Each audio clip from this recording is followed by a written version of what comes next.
네, 나라살림연구소 정창수입니다. 오늘부터는 지방재정, 지방예산의 디테일한 걸 좀 더 알아보려고 해요. 수입을 먼저 보겠습니다. 어떻게 지방재정은 수입을 만들어내는가 하는 건데요. 크게는 자체 수입과 이전 수입이 있어요.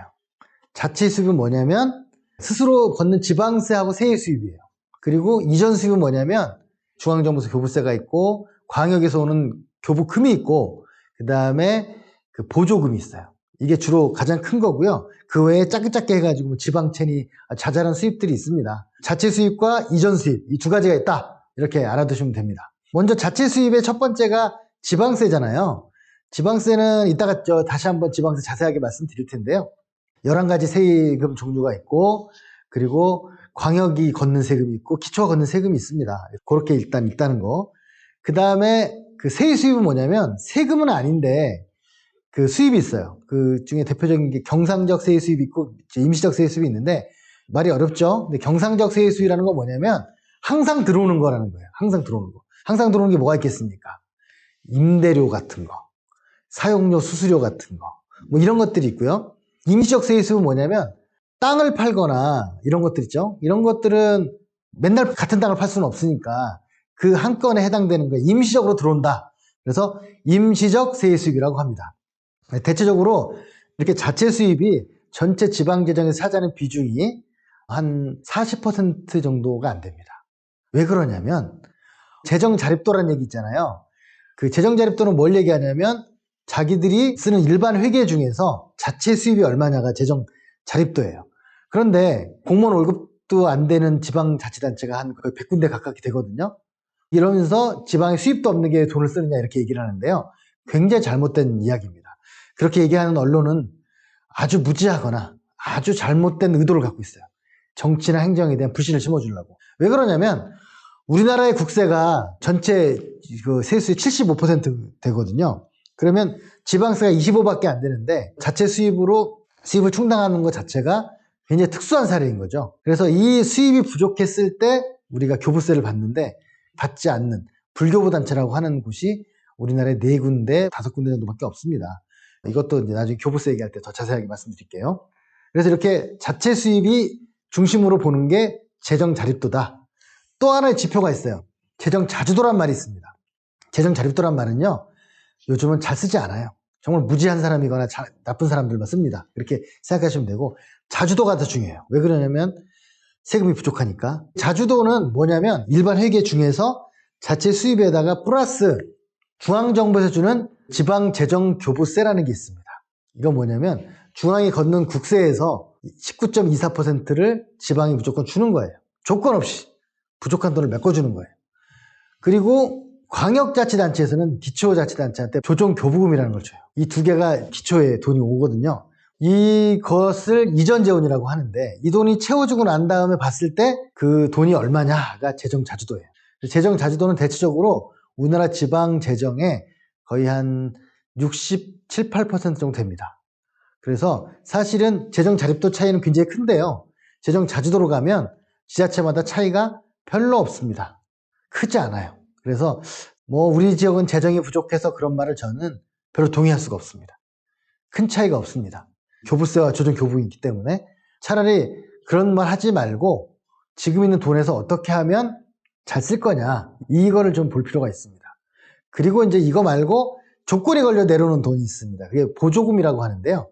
이 보조금은 매칭이죠. 매칭이라고 합니다. 그래서 하다못해 기초수급 대상자들한테 주는 돈마저도 거의 90 정도를 주거나 80 뭐 이렇게 비율이 좀 차이가 있는데요. 서울 같은 경우는 반만 대줍니다. 그럼 나머지 서울시가 알아서 해라 이런 거고 군으로 가면 90%를 중앙이 대주고 10%를 채웁니다. 아니 왜 이왕 전 국민이 다 받아야 되는 그 조건이 되면 다 받는 돈인데 왜 그러느냐라고 이제 항상 문제 제기하는 사람들이 많이 있어요. 그런데 이제 그것의 반론은 뭐냐면 만약에 100% 다 대주면 기초수급자를 막 늘리려는 도덕적 해이가 발생할 거 아니냐 그런 논리가 있어요. 저는 그렇다고 그렇게 할 필요가 있을까? 전 국민한테 똑같은 기준을 가지고 주는 돈이라면 다 주는 게 맞지 않을까라는 게 제 생각입니다. 이렇게 자체 수입과 이전 수입 이 두 가지가 지방재정의 수입원입니다. 참고로 아까 말씀드린 교부세나 교부금을 주는 기준이 뭐냐면 재정력 지수라는 게 있어요. 이건 뭐냐면 자립도에서 얼마나 부족한 돈을 메꿔주는 게 아니고 기준재정 수요라는 게 있습니다. 왜냐하면 쓸 돈을 다 인정해 줄 수 없잖아요. 행안부 입장에서 볼 때 이거는 꼭 그 지역에 필요한 돈이야라고 인정해 주는 돈, 그게 기준재정 수요고요. 그 기준재정 수요 분의 분모, 그 자체 수입이 얼마냐. 그래서 예를 들면 저 지역 예산이 뭐 1조가 필요한데 1조를 쓰고 있는데 실제로 행안부가 볼 때는 기준재정 수요는 5천억이면 돼. 나머지 돈은 추가적으로 쓰는 거야 라고 하는 판단 속에서 그 5천억 중에 자체 수입이 2천억이다. 그러면 재정력 지수가 40%예요. 나머지 부족한 3천억을 교부세나 교부금으로 메꿔주는 거죠. 근데 문제는 하나 걸린 게 있어요. 뭐냐면 이 제도가 일본에도 있고요. 독일에도 있는데 특히 독일 같은 경우에는 필요한 돈을 다 채워주지 않습니다. 그리고 열심히 노력하면 더 오버해서 인정을 해줘요. 근데 우리나라는 똑같이 채워주다 보니까 교부세를 더 받기 위해서 자체 수입을 늘리는 노력을 하지 않아요. 교부세 증대의 역설이라고 제가 만든 말인데요. 지방재정의 어떤 난맥상이 여기서도 비롯되는 게 아닌가라는 생각을 전 솔직히 합니다. 똑같은 공평, 평등이 중요하지 않잖아요. 조금은 지역 간에도 좀 격차가 있어야 노력을 하지 않을까라는 생각을 합니다. 그래서 이 재정력 지수가 지방재정의 형편을 얘기해주는 가장 핵심적인 지표고 이것 때문에 늘어난 교부세와 교부금 때문에 재정 자주도라는 게 있다. 그렇게 좀 이해를 하시면 될 것 같습니다. 그래서 그렇게 중앙정부에서 지방으로 내려오고 또 광역으로 내려오고 그 다음에 광역이 또 기초로 내려가고 중앙이 직접 주는 돈도 있고 이렇게 얽혀 있어요. 이거를 솔직히 말하면 이렇게 짧은 10분 동안 제가 설명을 시켜드리고 이해를 시켜드리는 건 좀 어려운 일입니다.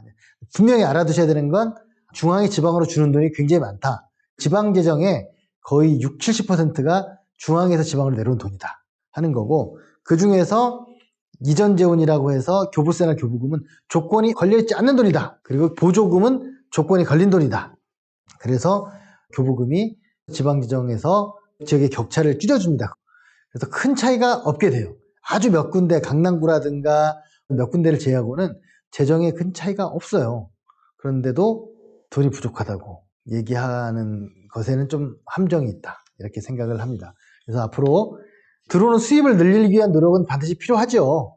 필요한데 그 수입이 적다고 해서 그게 핑계가 돼가지고 지역에서 해야 될 일을 안 한다든가 아니면 돈을 낭비를 한다거나 그런 일은 좀 지양해야 하는 게 아닌가 싶습니다. 참고로 1인당 예산이 많은 데는 3천만 원이 넘는 데도 있습니다. 그런데 적은 데는 2, 300만 원, 3, 400만 원밖에 안 되는 데도 있어요. 우리가 생각하는 것처럼 잘 사는 동네가 재정이 더 풍부하지 않아요.